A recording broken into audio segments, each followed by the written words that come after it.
I do want to mention before we move on from the World Cup that there is a report that came out from a program called Pitches in Peril. It is an organization that is climate change research around soccer and using soccer as a vehicle to spread awareness. And it's an alongside Common Goal, which many people remember Juan Mata helped start. A number of professional players have put, I believe, a percentage of their yearly salaries to this program.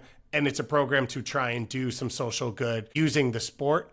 And it talks about, unfortunately, what we already saw at the Club World Cup of the climate change that's occurring, the way that it is affecting the sport. You know, the idea that you will have to have a covered stadium because you cannot play outside anymore in summers. The threat that is occurring to stadiums both in the US, Mexico, and Canada, but also this research goes across the 2030 World Cup, which will be in Portugal, Morocco, and Spain, and in South America. So let's talk about long distance flights and as much climate effect as we can. And then the 2034 World Cup in Saudi Arabia, which I don't think we have enough time for me to connect to climate change and discuss, and the risks of extreme weather, flooding. A lot of the places that these players are from, that these stadiums exist in, may not physically exist anymore, and trying to use the awareness around the sport to rally people to try and change this while we still have the chance. So I'd highly recommend to search it if you haven't yet. Pitch in Peril. The Guardian has written up about it. The Athletic has written up about it as well.